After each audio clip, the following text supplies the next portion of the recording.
We're here this afternoon with Senator Cory Bernardi, and Cory Bernardi has made it very clear about his policies and position on our existing current constitutional arrangements. Senator Bernardi, do you see any need at all for a fundamental change in our constitutional arrangements? Oh, absolutely not, Jai. There's emotive issues that people will try and put forward to justify their own particular viewpoint, but our constitutional arrangements work beautifully.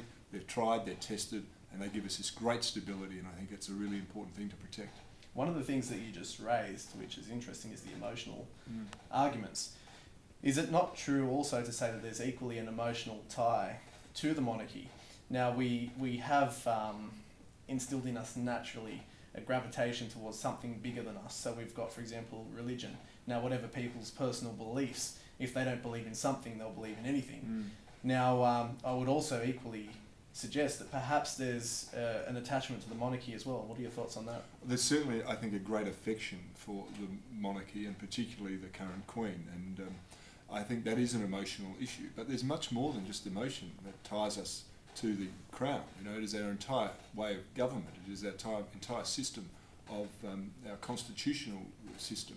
And that, you know, is a binding tie. We should be protecting and preserving it, not seeking to radically overhaul it on the whim of a couple of slogans and an idea. I mean, it's timely that I'm talking to you today, and my reason for being in Canberra is I was speaking to the National Schools Constitutional Convention, which I believe that you've spoken at previously. Now, it highlights to me the need for education on this issue, and I don't think that Republicans disagree.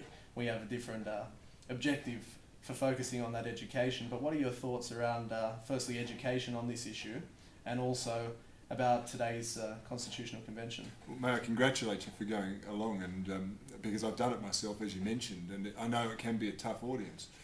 Young people today seem drawn to change, and that's not always the best thing. What we need to do is explain to people how our constitution came about, why it's constructed in the way it is, and the important tiers within the constitution that give us such a stable country. And one of the simple questions I ask young Republicans or young people in general is, what sort of republic do you want? And there is no agreement. And you can give them stark examples of, you know, the Republic of Zimbabwe is a republic, and they say that won't happen here. And you say, well, no one thought it would happen there either. You know, which one of the French republics do you want? Do you want an American republic? You can ask these questions, and they really don't know the answer to them. And until they can come up with an answer, we should be explaining to them why our system is so much better. One of the things that I find alarming is the push by Republicans for the use of a plebiscite. Now, a plebiscite obviously is something that you could compare to a blank check. You are not putting the details on the table as our founding fathers required with a referendum for change. So you're inviting this vote of no confidence in our existing constitution, but you're not saying what you want to replace it with. So you're going to see this period of instability. What's your thoughts on the use of a plebiscite? Well, I think it's a joke, actually, and I sat on the committee in which was examining the call for a plebiscite by the Greens. I say it's a joke for this reason. The Republicans maintain that a majority of the Australian people want a republic. So why do we need a plebiscite, which is, you know, a glorified poll of people, to reach the same conclusion, or perhaps even a different conclusion? If they're so confident that the majority of people want an Australian republic, put forward a model, and, you know, let's take it to the Australian people. The problem is they can't agree on a model. They don't know what model they want, and so, you know, they just want to trash our existing system and try and, you know, build popular support. But as you say, encourage a motion of no confidence in it when it works so well and beautifully. Let's go to the issue of young support.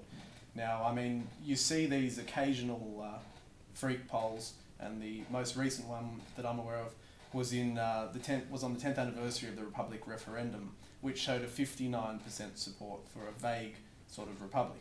Now, anyone who knows anything about polling will know that you need to look at the trend line of support over a period of time. And we see this constant decline, particularly among the youth, for support of a republic.